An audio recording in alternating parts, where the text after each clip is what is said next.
Hello. Hello. Good morning, everyone. Welcome to Grand Rounds. My name is Suresh. I'm with the Divisions of Emergency Medicine and Health Informatics, and it is my pleasure to introduce our Grand Round speaker, Dr. Benjamin Hoffman, who is the 2024 President of the American Academy of Pediatrics. Dr. Hoffman is a general pediatrician and professor of pediatrics at Doernbecher Children's Hospital and Oregon Health and Science University in Portland, Oregon. He majored in anthropology at UC Berkeley and attended Harvard Medical School. He completed residency training at Seattle Children's Hospital. His first job after residency was at a hospital with the Indian Health Service on the Navajo Nation in New Mexico. At Doernbecher, he is the vice chair for community health and advocacy, director of the Oregon Center for Children and Youth with Special Health Needs, and director of the Child Injury Prevention Program. Over the past 2 decades in academia, he has been an authority on injury and violence prevention and a leading national expert and advocate in child safety. He has testified before the Consumer Product Safety Commission on the dangers of foreign body injections in children and the need for safety standards. I've had the privilege to interact with Dr. Hoffman this year, given his role as the president of the AAP, which is the largest professional organization for pediatricians with over 67,000 members worldwide. I would like to share this one image of Dr. Hoffman when he walked onto the stage at the National AAP meeting a couple of months ago in Orlando. He has this Captain America shield, which reads, AAP, dedicated to the health of all children. It was really cool to see him do this in front of a live audience of over 5,000 pediatricians.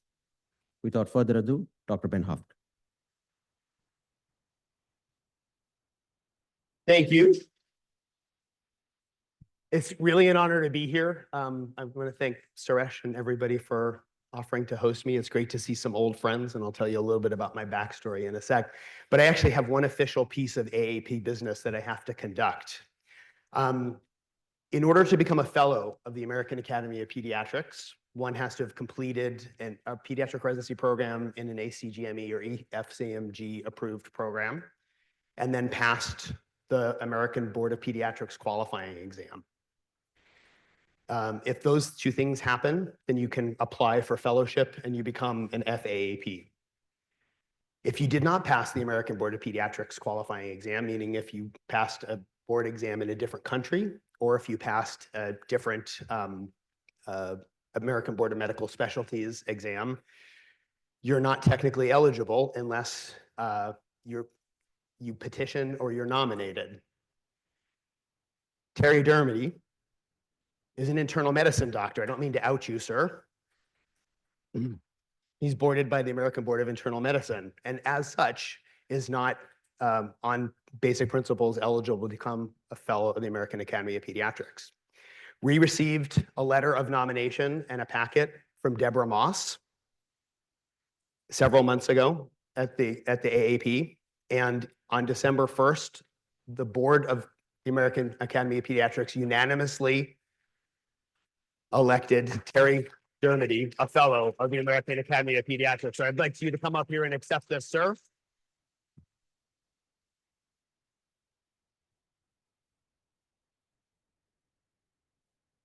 Congratulations. Thank you. Thank you. Thank you. Thank you. Thank you. It is so well deserved.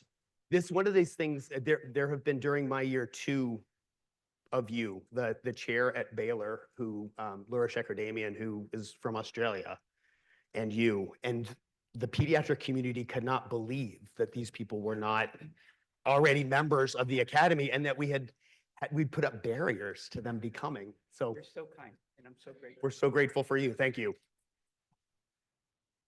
All right, now I'll jump into my stuff. It really is wonderful to be here. And I'm so grateful for Suresh's invitation and for everybody's kindness in allowing me to come. So we're going to talk a little bit today about why we need to be effective advocates for kids. And so that was the first slide, is what everybody needs to know about advocacy for kids. And the subheading for that is, this is exactly why you're here, exactly what drew you to this world. So I'm going to start with disclosures. I have nothing significant to disclose. I have no financial disclosures. I'm not going to talk about anything untoward, I think. I do need to let you know that this is the only talk whose title I stole off a bathroom wall from a bar in Cleveland where my roommate from medical school lives. I also need to disclose that the last time I was in Pittsburgh was in June of 1990. My wife, who's also a pediatrician, did her first 2 years of medical school here, was in the same class as Todd Wolin. And I came here to take USMLE Step 1. And so that's literally the last time I was here. So if I seem a little bit scarred, that's why. Just indulge me. I also have a bit of I've had back-to-back URIs. I have some asthma, so I'll be chugging water and sucking cough drops while I'm doing this so I don't get into the middle of a coughing jag. All right. Maslow's hierarchy of needs. Go back to your first social science class, wherever that was. What Maslow's trying to tell us is how important it is for us to have all of our bases covered, all right? And I want you to think about this in the context of the patients and families and the community that you serve. What Maslow was saying is that if we wake up on a Tuesday, the first most important thing is safety, that we need to be able to survive, just simply survive from Tuesday to Wednesday. And until we're confident that we're going to be able to survive till Tuesday, we're not going to get into the things that make us human. Because if you think about safety and physiologic need, turtles need those things, right? There's nothing in there that's uniquely human. What makes us uniquely human is the need for love and belonging, and ultimately the need to feel like we make a difference, that we have a purpose in this world. And you think about the kids that you care for. Where are they in this? Where are the families that we care for? I've disclosed this to several people. I am a recovering residency program director. I ran the program in New Mexico for about 9 years during the time when Dina, oh, I miss her so much. She taught me so much. I know why you became a pediatrician, because I've read like 9,000 of these. And everyone is unique, because every one of us is unique, but they all say exactly the same thing, right? That we wanted to become pediatricians because we love kids and we want to make a difference. We want to do good things for kids. If you Google what is pediatrics, and I did this 2 weeks ago, and turn it into an image search, this is what comes up. So if you're just a person out there like, well, what is pediatrics? This is what the world sees in us. And I don't mind most of it. I'm like, this looks great. I would love that life, wouldn't you? Is that your day? Right. Like there was that one day, that one time, remember? In 06, it was the best. This is what people write about. This is what they envision. I have never read a personal statement, with the exception maybe, and because I didn't read Suresh's. I'm so excited.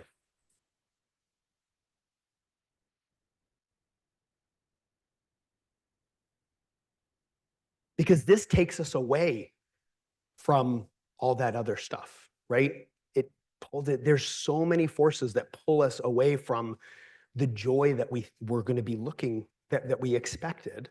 And as a result, instead of the images that I showed you before, if I were to think about what pediatrics really feels like right now, it's this and this and that and that.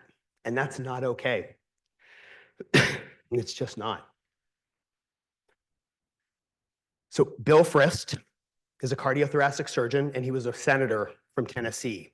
His father and uncle are the founders of HCA, Healthcare Corporation of America, like one of the largest insurance companies, health insurance companies in the world. Multi-gazillionaire. He said this. What do you think?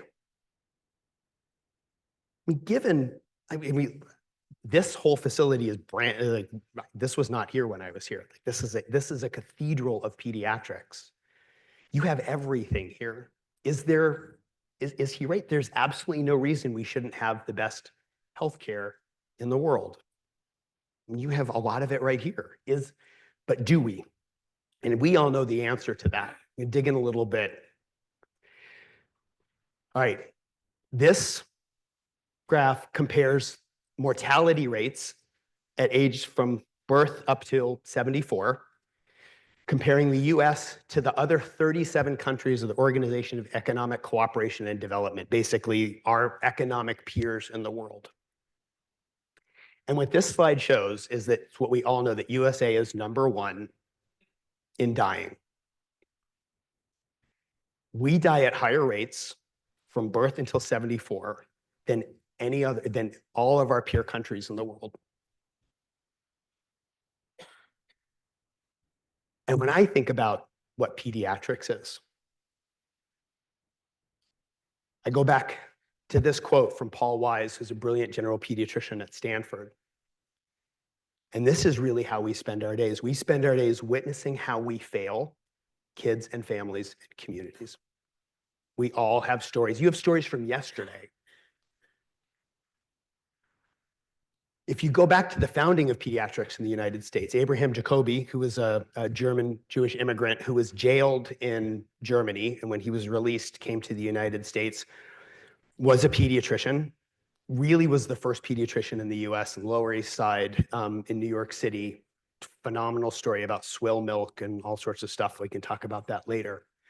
But he, as the founder of pediatrics in this country, said that it's not enough that we just see kids in the hospital and in the clinics, but in the near or dim future, we should be sitting on school boards and health departments and legislatures and advising the change makers, judges and juries, and having seats on the councils of the land, because that's what the public has a right to demand. He said this in 1904, near or dim future. Where are we? Our own academy has policy that says we should be doing this. So this is from the policy statement on the role of pediatricians in communities. And it says, to be successful, we must merge our traditional clinical skills with public health population-based approaches to practice and advocacy. We need to be doing this. But in the system in which we find ourselves, we know that it doesn't work. We know that what goes into making a person healthy is not just that they can see us, that they have the privilege of working with us. We know that that helps. But access to high quality healthcare is responsible for maybe 6 to 10, I've seen estimates up to 20%, but certainly not the majority. The rest of what goes into health are your genetics, which it turns out, because what we know now about epigenetics is not just what your mama gave you, but what the environment has done to you. The environments in which you live, the behaviors of yourself and those around you, and then how all of those things interact. But we spend $4.5 trillion on healthcare in this country, and we spend 90% of it on the piece that's the least impactful. Not that it's not important, but there's a disconnect here. There's a misallocation. And what we get as a result of that, going back to the mortality stuff, is that we don't start to see our system working until you hit 75. My parents are 81 and 82, so I'm glad now that they finally are reaping the benefits of the healthcare system that we have created. And as they age, it's going to get better for them. We did this.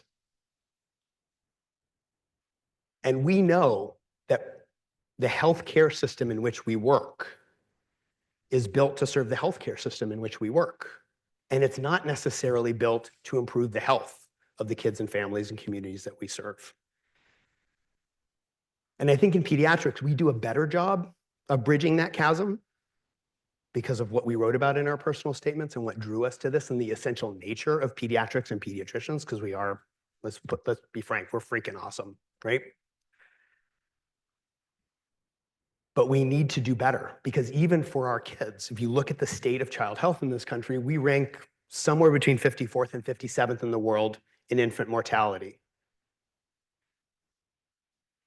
These are the OECD countries. And it's ironic. I was telling Suresh and the group I had dinner with last night, I had the privilege this year of traveling to both Japan and Iceland to meet with their pediatric societies. And I put up this slide in both places. And I said, I'm kind of ashamed to be here because we're there.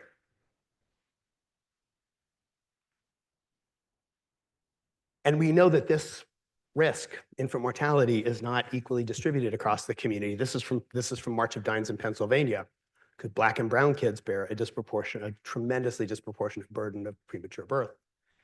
I don't have to tell anybody in this room how dire the circumstances are about the absolute dumpster fire national emergency in youth mental health that we're embroiled in.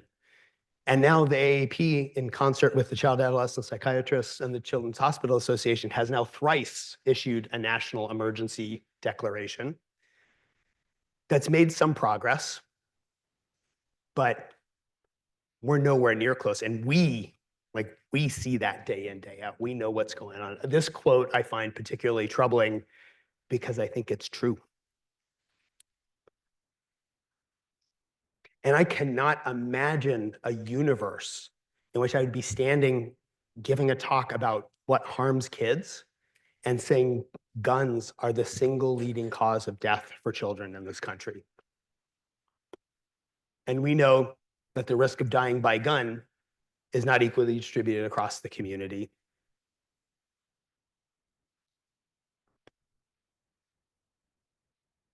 We allowed this to happen. And I'm not saying this to assign blame. I'm just saying because if we did it, we also can fix it. And so how do we do that? We need to think about the root causes. And I think a lot of the root causes for many of the things that we're talking about are around poverty. And a lot of poverty is because of structural oppression, like racism.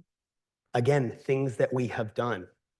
Nelson Mandela said that poverty is not an accident. Like slavery and apartheid, it's man-made. And if we made it, we can fix it. And I think that's where advocacy really comes in. So I want to talk a little bit about poverty. And it's not just because they don't have jobs, right? Kids are not poor because they don't work. Kids are poor because we've made them poor. And they are the poorest sector of the community across the board, from super poor, below 200% of the federal poverty line, up to low resourced, below 50% of the federal poverty line. And it is appalling to me that 10% of senior citizens are still below the federal poverty line, but not 16% of kids. And if you compare us again to our peer nations, we're there. The richest country that's ever existed on the face of the planet.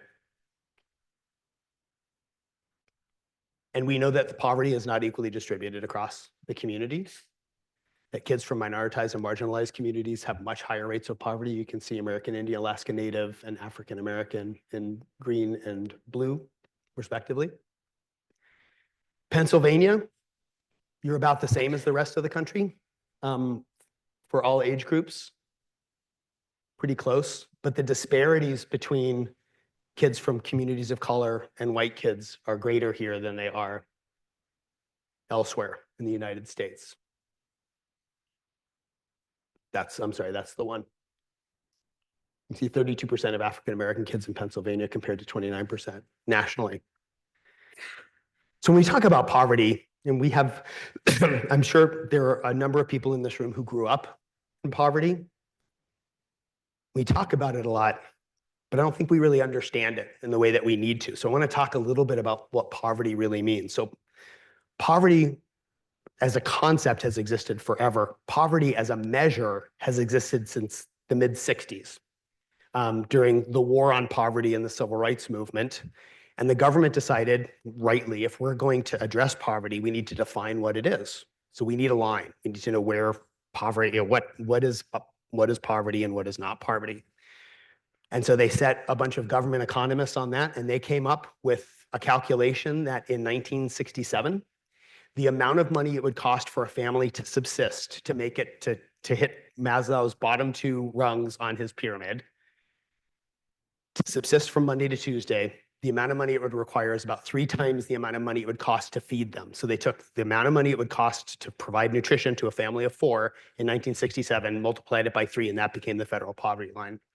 And that measurement pretty much persists today. There have been some minor modifications. There's an adjustment to that, but it's pretty close to that still. And here's what it looks like in 2024. And it means if you're a family of 4, if you earn $31,200 or less, you are in poverty. If you earn $31,201, technically you are not, although I have a feeling that $1 is not making a huge difference, right? So what does it cost for a family of 4 to subsist in Pittsburgh? There's a group called the Economic Policy Institute that has a calculator that will tell you, and I want you to look at those categories, right? That is subsistence level stuff. There's no vacation. There's no let's go to the movies, right? There's no let's go to a Pirates game, right? This is what it takes to get Monday to Tuesday, and it's about that. And so in order to survive in Pittsburgh, you need a little over $8,000 a month. And if you're at the federal poverty line, excuse me, you're making about 1/3 of that. What's minimum wage in Pennsylvania? Yeah, y'all are bad. I don't mean to shame you, but you're one of the few states that still conforms to the federal minimum wage, which is $7.25 an hour. And it means if you work 40, if you're a parent working 40 hours a week and you work 52 weeks a year, no vacation, you will earn enough to make half of the federal poverty line. So you'll be at that deep poverty 200%, working full-time 52 weeks a year. And how many of your families, right? Way too many. It's about 15% of what it takes to get from Monday to Tuesday. And going back to what Mandela said, we did this so we can fix it. We know we can fix it because we have. If you go back to 1959, right before the Civil Rights Movement and the War on Poverty, 35% of senior citizens in this country lived in poverty, which is appalling. This was the era of grandmas eating cat food. And 27% of kids lived in poverty. And then because of everything that happened in the 60s, by 69, poverty for the elderly dropped by about half and by about 1/3 for kids.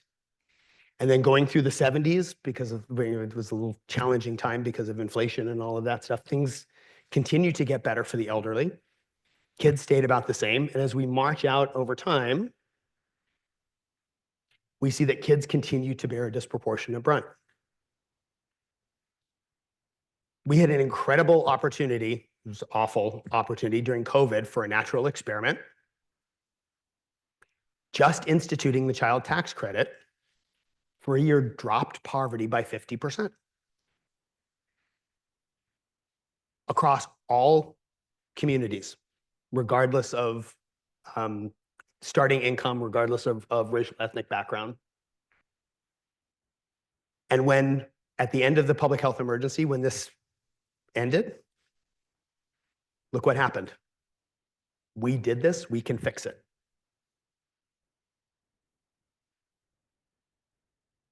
The impacts of this, however, we can't fix. Because if you're a kid born in Pittsburgh, has no access to high quality early child care, had 2 parents that are working all the time, by the time you get to kindergarten, the likelihood that you're going to be ready is low. And if you get through kindergarten and make it to 1st grade and you're not at reading level, and let's say you have 50 peers with you, which sadly in 2024 could be 1 1st grade class. If you're not at reading level in 1st grade, what's going to happen is you'll be identified, right? Because you'll stand out. And the system will start to bring you some support, special ed and all of that sort of stuff. And we will then do everything we can within reason to get you up to reading level. And if we're successful, if we do the best that we know we can, by the time you're in 4th grade with this cohort of 50 kids, we will have gotten 6 up to a 4th grade reading level. And the rest of them never will. Because we missed the window. We missed the boat. Because this is where we spend on kids. This is the scariest slide I'm going to show all day today. So this is from a study that was done by the Rand Corporation back in the 90s.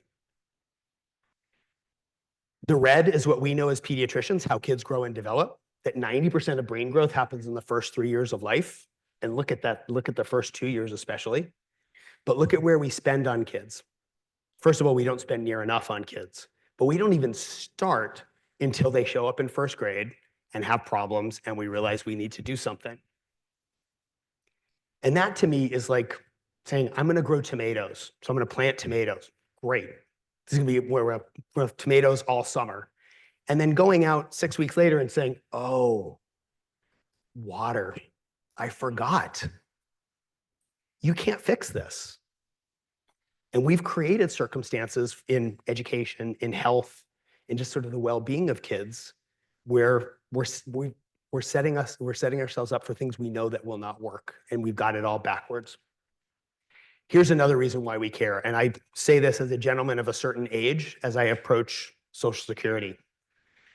Remember the first time you ever got a paycheck that you knew exactly what you were making per hour, and you knew exactly what it was supposed to say, what it was supposed to be, and you're like, what the hell happened? Who's this FICA guy? And I remember bringing mine to my parents. I'm like, whoa. Like, it's okay. This is income tax, and this is Social Security, which this is for when you retire. It's going to be there. And I thought, great. Well, at least I'm putting stuff away for myself. So that'll be all right. It's not how it works. When Social Security was established in 1935, it was specifically built so that workers who are currently employed would be paying for Social Security for the retirees. And in 1935, it was 5 workers for every retiree. If you retire today, how many workers, current workers, will be paying in for your Social Security?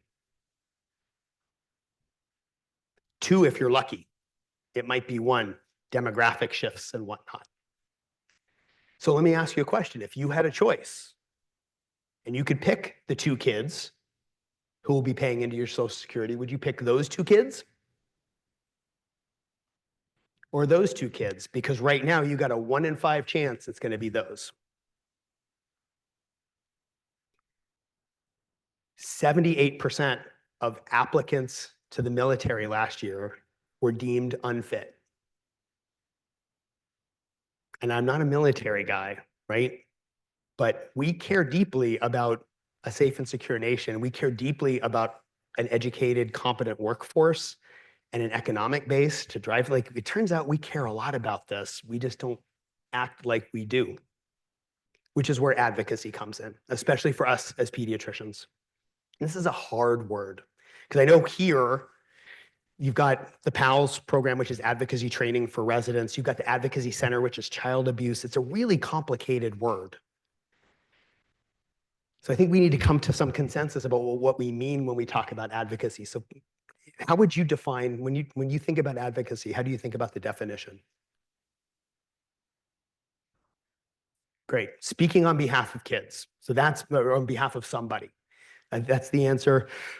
I think that's the most common answer. And that's a brilliant answer. This is what the dictionary says. It's the act of pleading for or supporting, which I can see, like, speaking for those who can't speak kind of makes sense. I like this. This gets back to the slide that Suresh shows, because it does make me feel like that, which honestly, that's who we are. We are superheroes. Absolutely. We spend our days as the ultimate witnesses to failed social policy. We see some things. How many times can you see the same thing before you have to do something? We see a thing or two. We know a thing or two.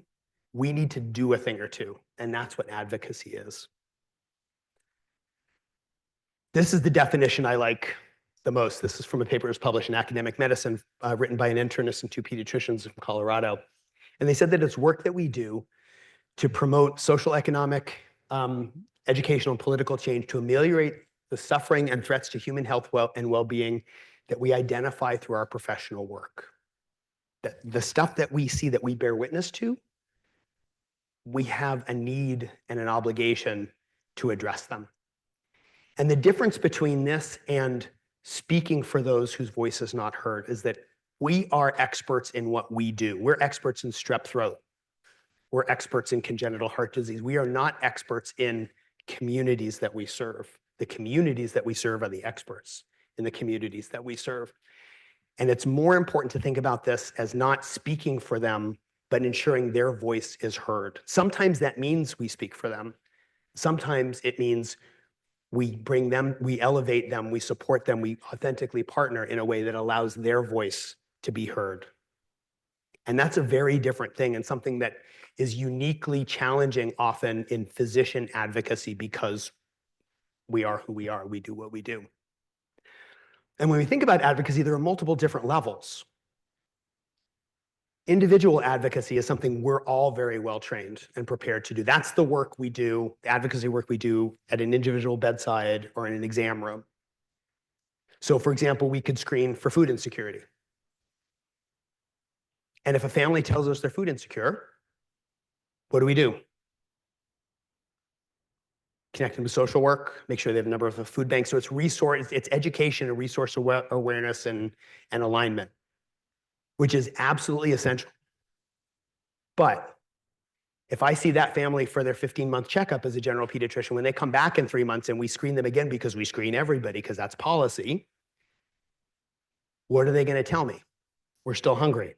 What am I going to say? Great. Have you met the social worker? Yes. Do you have the number for the food bank? Yes. Nothing changes. How many times can I do the same thing and ask the same questions and re-traumatize them before something different needs to happen, which is where we get into the community work.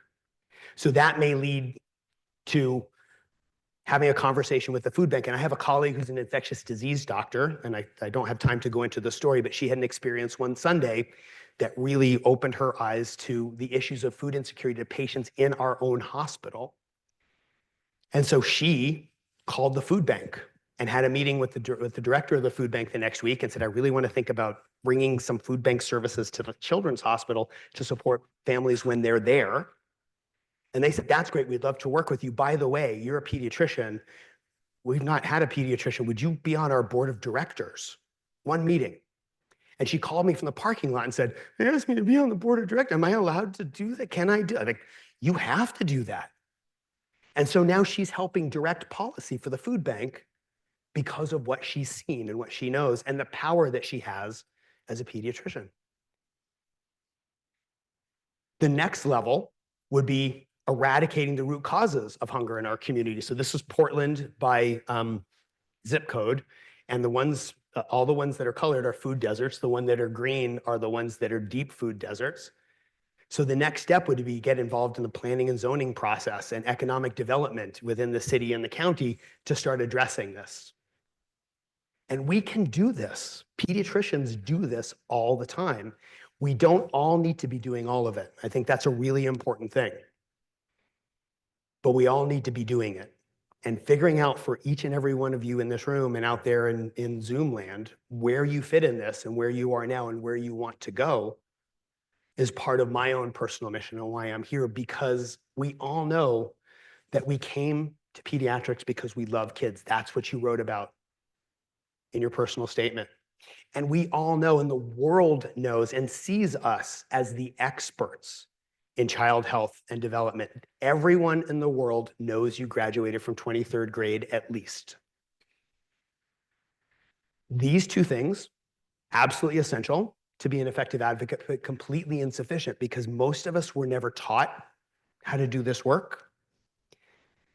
And we're not good at doing things that we don't feel mastery over. I know that as a physician.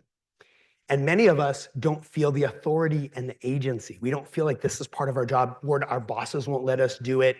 It's too hard, all of this stuff. So those are the barriers, and we don't engage. So how do we take these bottom two things, address the issue of our powerlessness, our feeling of powerlessness and absence of authority, and engage? It did not happen on the flight here, but almost always when I fly, I end up sitting next to somebody's grandma. It seriously happened on the way to the National Conference and Exhibition in Orlando. And inevitably during the flight, grandma's going to ask me what I do for a living. And when I say I'm a pediatrician, what do you think grandma's response is? It never fails. Right? You've all had that. Why does she say that? Is it a good thing? All right, yeah, we're pediatricians. We are nice. It is a good thing. What would her answer be if I said, oh, I'm a neurosurgeon? Ah, all right. What's the difference? What's in her head that makes her say ooh as opposed to oh? Okay, one has heart, pocket, power. I think it's power, right? Pediatricians are nice. I think this is how she sees us, right? Some soft focus Norman Rockwell thing. We know we're badasses. We need to channel that inner badass because kids need us to do it. Dr. King said that power without love is reckless and abusive, and we have been, and I fear maybe headed into another period where we're going to see the ravages of power without love, especially towards kids. But love without power is sentimental and anemic, and I think grandma's comments speak to a sentimental anemia that the public sees in us as pediatricians, the nice. Oh. We can be nice and still be powerful. And that's what my call to action is for you here today. And the way we do that is by identifying something we care deeply about. Some problem finds you. For me, because of completely random circumstances, it was car seats. I'll tell my story later today. We can talk about with the residents and the faculty about how I sort of fell into that work. I never expected to end up being the car seat guy. But a problem family, everybody here has a thing: breastfeeding, informatics, community engagement, youth mental health, Liz Miller. I'm just picking on the people I know in the audience because I don't want to pick on people I don't know. Some problem finds you that you're either so passionate about or so angry about, you need to do it. And then what do? You go back to what our base is. What do we know about it? What does the science say? What's the data? What works? What doesn't work? And people may not like this. Think about vaccines. People don't like the vaccine science, but it's right. They can choose not to like it, but they can't deny it, right? And in a lot of ways, that is our shield, right? We're not hiding behind the science and the data, but that's what protects us. We are fantastic at building relationships. We do that every day in rooms with strangers. We build deep, trusting, long-lasting relationships with kids and families, right? So we do that. We take our passion, we learn the data and the science, we incorporate that, we use that to build relationships with the food bank or whoever else. And those three things, absolutely essential, but also completely insufficient because data never moved anybody. Numbers don't make people feel anything. What makes people feel is stories. And we all know we have stories, and more importantly, the kids and families and communities we serve have stories. Maya Angelou said, people will forget what you said, they'll forget what you did, but they will never forget how you made them feel. And if we can make people feel something, we have an opportunity to change things. So I don't know if there are any neonatologists here. I'm not picking on neonatologists. I have some very good friends who are neonatologists. I've cleared this with them. But we've all spent time here, right, with kids like this. Why are kids born prematurely? We know there are a lot of reasons. This is not an academic question. What's the single leading risk factor for premature delivery from a maternal standpoint? Poverty. So this is your lovely state. The top left is county by poverty. The bottom right is county by premature delivery. And guess what happens if you do this? Which is exactly the same as what happens if you do that in every state I've been to this year and many more. All right. It gets worse though, because if you are born in a poor county prematurely, you're also much more likely to die than the same an identical baby born in a rich county by a lot. And I showed you before that this disproportionately burdens communities from minoritized and marginalized backgrounds. So think about the neonatologists you know and love. This is my image of my romantic ideal of the best neonatologist in the world, with all respect and love to the neonatologists who are listening. And the reason this is the best neonatologist in the world is because he's bored. And he's bored because the NICU's empty, because the preemies stopped coming, because he worked with his community and he eliminated poverty. And there are a lot of amazing neonatologists who are doing a lot of really incredible work now in health services research and disparity and equity stuff and the impacts of racism and all of that. But wouldn't it be awesome to be bored? It'd be the best. I'd love it. All right. So how do we do that in academics? How do we do all of this stuff? You know, the first question out of anybody's mouth at the end of this is, all right, it's all great you talk about this stuff. How do we do it? Because that takes time. I need to be trained how to do it. And my system doesn't value me for it, which is true in many circumstances. Traditional academics usually doesn't. What's valued in traditional academics are productivity. And we all know that, or is that a surprise to you? Education and research, right? The traditional three-legged stool of academics. And part of one of the ways that academics demonstrates that it values those things is through the promotion and tenure process. And when I started in academics, felt like this was all gobbledygook and I really didn't care. Quickly realized how important it actually is, right? And in most circumstances, and here this is no exception, it is a three-legged stool where you're evaluated on your service, which could be clinical service, service the institution, service to the profession, scholarship, which often has very narrow definitions, and your role as an educator. When I was a program director, it was very rare even to get promoted on education. That's shifted tremendously, which is wonderful. The service and scholarship has always made sense. So I'm going to share with you a little bit of my backstory to go into this next piece. So this is me and my siblings. Both of my sisters are adopted. We were the second family in New Jersey in 1969 to be able to adopt interracially when my sister Julie there joined us. And then my sister Carrie joined us from Korea in 1973. So that's me, my sister Carrie, Julie, and my brother Luke with the epileptic rescue dog Peggy, who sadly is no longer with us. Julie's a medical social worker, Carrie's a special ed teacher, and Luke's a pediatric pulmonologist at Seattle Children's.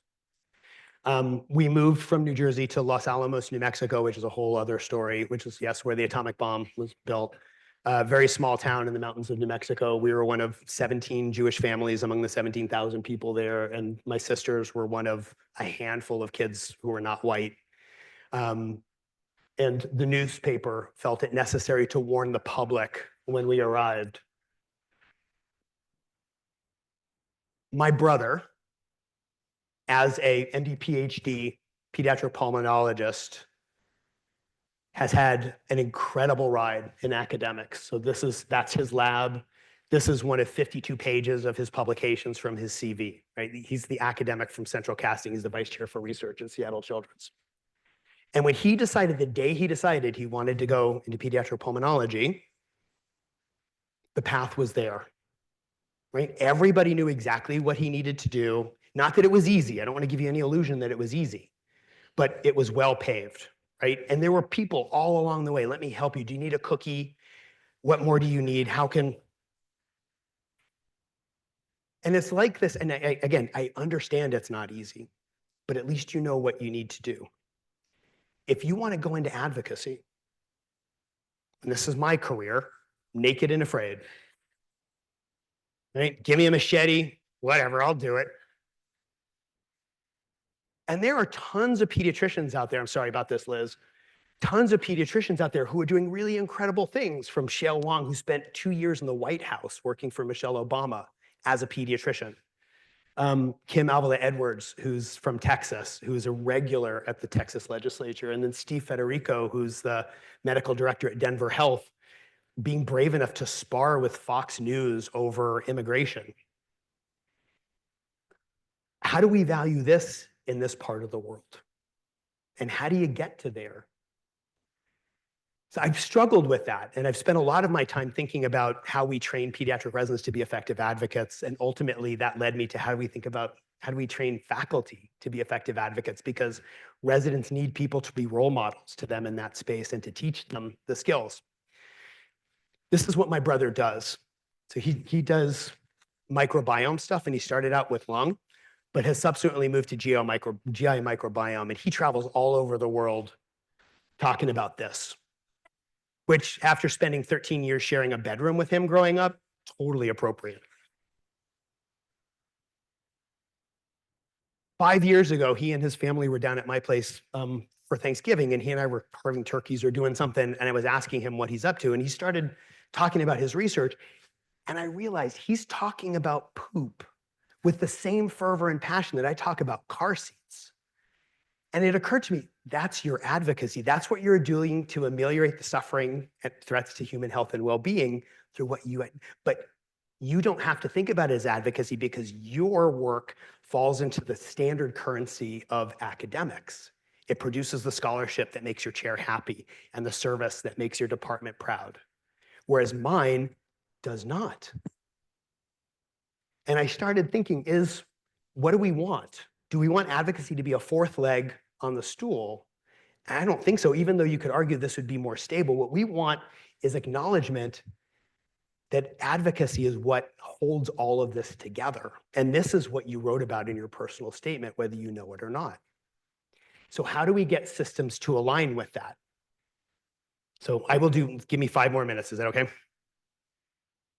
This is your promotion and tenure guidelines. Excellence in teaching, contributions to knowledge, investigation, and service. And they specifically talking about scholarship, acknowledge scholarship of service, and say specifically that it could include various outlets for dissemination, like local newspapers, national media outlets, social media, educational websites, or podcasts. There's some acknowledgement that scholarship could be a little bit more than just a first author publication in a high impact journal. Although I think what I'm reading in here is you could talk about your authorship work in national media and that would be recognized, which is a little bit different than what I might envision. It's a start. Within your clinician leader pathway, there are some significant things that I think really apply to the work of either community engagement or systems and policy and change advocacy, including innovation through community-based projects, clinical guidelines, safety and quality improvement initiatives, DEI work, which it's still safe to say that here, right? Oversight of community service health initiatives, and then work around mentorship and commitment to DEI work. I think these are all things within your promotion and tenure guidelines align with the advocacy work that I do as opposed to the advocacy work that my brother does. Because I struggled when I went up for professor because I have some publications, I don't have a lot, but if you get invited to be on CBS News because you're of your expertise and you go on and you're interviewed and you're judged and you're questioned, and then it lives on forever for people to continue. You could still Google that interview, or you get invited to provide testimony to a Senate committee because of your expertise, and God knows you're judged there, and that lives on forever. How is that different from writing a paper based on your expertise? So one of the roles that I held in the academy prior to becoming president, which, yeah, I agree, it's kind of crazy, was as the director of the Community Pediatrics Training Initiative, where we really focused on how we train pediatricians to be effective advocates. And one of the things we've done is we published in 2022 an advocacy portfolio, because one of the reasons that education came into the mainstream in terms of promotion and tenure was that people were able to take credit for their work because they tracked it, and it created a distinct and credible narrative that showed an arc of growth and a scholarly approach to thinking about things that allowed that to happen. And part of that was through the creation of an educator portfolio, and we just frankly stole from that because I believe in sharing seamlessly and stealing shamelessly. And so we published it, I'm happy to talk about that to anybody later today. There's a QR code where you can access it. It's available on the website. This is what it looks like, and it looks exactly like your educator portfolio does. It's just different things. So what are your community engagement work look like? What were the outcomes? What's your media engagement looked like? Have you delivered testimony? Is it written or in person? Were you invited, or did you just show up? Because there's different levels of import there. And we've been effective at my institution in transforming the promotion and tenure guidelines to specifically recognize that. This is the scholarship criteria. And I will point out that prior to 2022, this row was not there. This is diversity, equity, inclusion, social justice, and advocacy work. And what it says is that for scholarship, doing media interviews is recognized as scholarly. Giving testimony is recognized as scholarly, and there's a progression from associate, assistant professor up to full professor, so that people now know how to walk that path. So it's not the path that my brother had yet, but you don't need as big a machete. I'm going to end just asking you to think a little bit about what the role is of healthcare in promoting health for communities. I'm not going to be able to go into everything that I wanted to talk about here because it's just too much. But every 3 years, you need to produce a community, you need to survey the community and find out what their priorities are around health and and produce a community health needs assessment. This is your community health needs assessment from 19 to 22. And of the 4 areas, behavioral health, access to care, navigation, top one, the chronic disease management, the one that really impacts the community and is driven by the community is prevention and community-wide healthy living. So this is violence prevention, safe communities.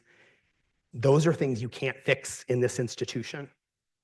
And I just want to point out that this is UPMC overall, and this is publicly available data. In 2022, UPMC made $22.5 billion, had a surplus at the end of the year of $8.3 billion. And what UPMC spent on community benefit, addressing the parts of that community health needs assessment that only can be done outside of the hospital, was less than 0.5% of the total amount. And I will tell you, having done this now at a bunch of institutions, this is better than most places. I don't know specifically how that works with children, where children's falls in here, but overall, this is how the community sees us. We cannot, this work is too important to not do it. And we need to figure out how we flip the narrative from we can't afford to do that to we can't afford not to do that. Where are our values? And our values need to be backed up with money. And I think one of the ways, and then I will end, and I appreciate your indulgence on time, go back to the images of what is pediatrics, right? How much does it cost for us to be miserable? How much does it cost for us to pay for the burnout that we're all feeling, the pain? The board of the AAP 2 years ago established a task force on the well-being and safety of pediatricians in our profession, not wellness, but well-being, because we're being assaulted physically, emotionally, right? We got to fix us and we need help. And I think this is part of the solution to that, because this is every day, right? Pushing the rock up. And if we push the rock on Wednesday and we come back on Thursday, it's exactly where it was. All right, I'll do it again. What about if we come back on Thursday and it's an inch closer? Ooh, all right, we're not there yet, but I'm getting somewhere. And then Friday, it's an inch closer. And you come back on Monday, it's an inch closer. I feel like this is the vaccine against burnout. This is what you wrote about in your personal statement. This is why we're pediatricians. And you go back to Maslow's hierarchy and think about you, right? And where you are right now. We all desperately want that. And I think advocacy is part of the way that we get there. And I will end with this. Howard Thurman was Dr. King's spiritual advisor. And he said, don't ask what the world needs, ask what makes you come alive and go do that. Because what the world needs is more people who've come alive. And I've never known a more alive community than those of us in pediatrics.